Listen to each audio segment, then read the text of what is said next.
Hello and welcome to the post-commentated version of my Super Mario Advance Any world record. A lot led up to this moment, and it was a very special run for me. I will be going through the video. I will try and explain what's going on as we go, to give you a better understanding of what goes into this run, and what made it so special. Without further ado, let's get into it.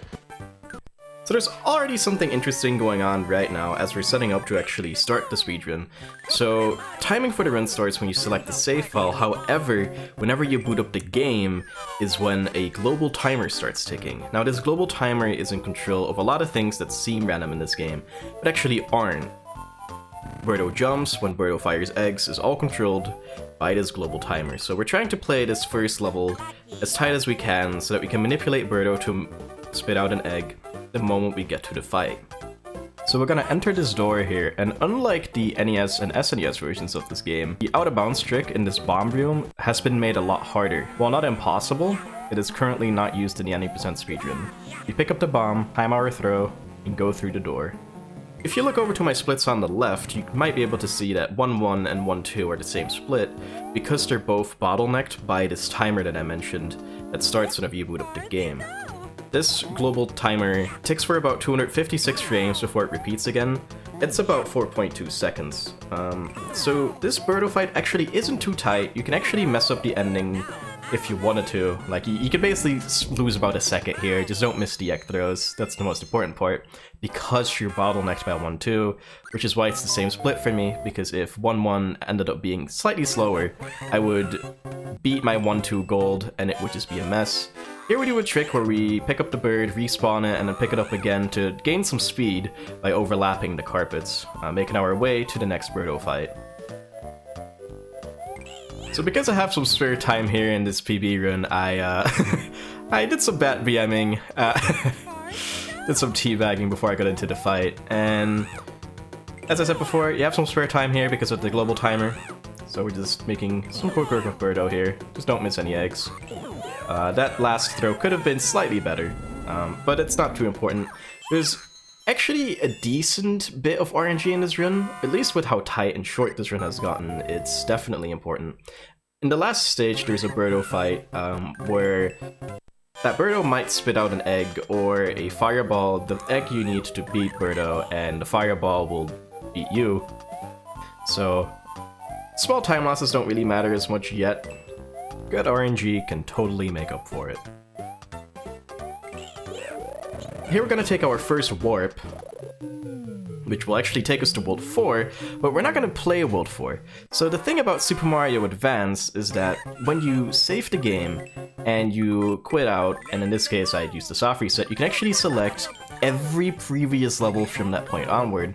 So we can actually go to 3-1 to get a faster warp to get to 4-2 quicker. So instead of having to play 4-1, we can quit out, play this level, and we can get a warp here that will lead us to the next warp quicker. Yes, this is actually quicker than going to 4-1.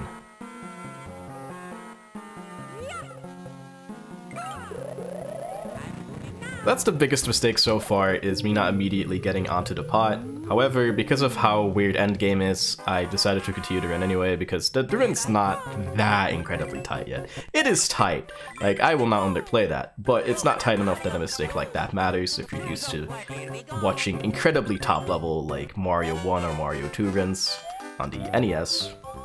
This game doesn't quite come down to frames yet. So here we play as Luigi, we try to not get hit by these flying dudes. And there's another warp in this level that will take us to World 6, but instead of playing World 6, we go back to 5-3. That's actually what makes this run very different from the other Mario 2 versions, because we actually have the chance to pick a, more interesting warp route, I guess you could say. So here, just doing some interesting jumps, trying to land on these wheels, making our way to this pot so we can enter the door, enter the pot, and just warp to the next level. Here we go. So I've been able to tell we're playing Luigi quite a bit here, because Luigi in this game is actually really, really good. His jumps are very good, which for a level like this, it's very, very nice. Just jump off that Try Guy, grab the ladder, do a backflip, up on top this little hill. And this is our final warp of the run. We already had our final soft reset back in 4.2, so that's also not relevant anymore. Alright, World 7. So World 7 is actually the hardest world in the game, by far, because there's a lot of things that can go wrong here. It already starts being a little hard here with this bird. Trying to do these tight jumps to make it to the end here quicker. Did a quick little double back there, because sometimes I don't trust that jump, and doing that quick little double back is faster than dying.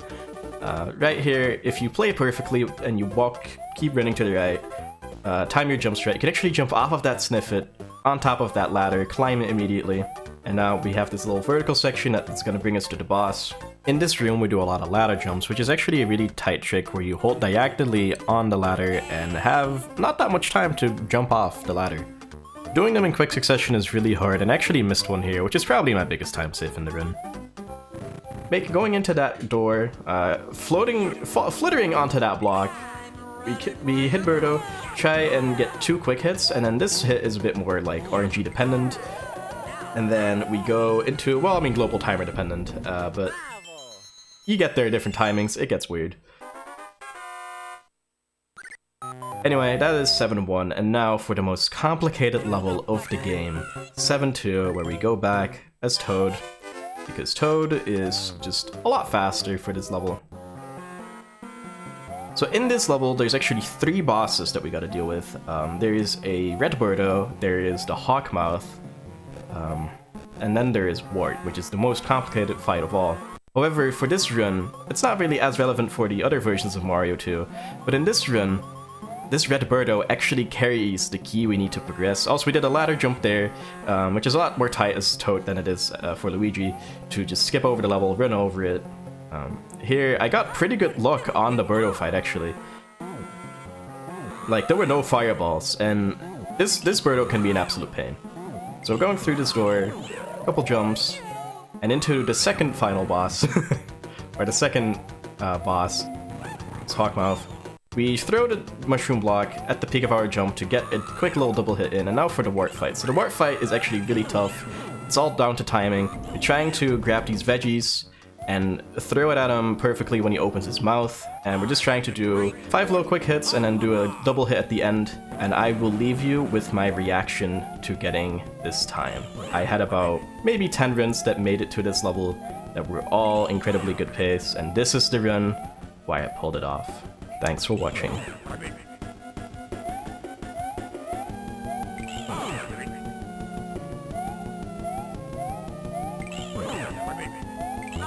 Oh my god!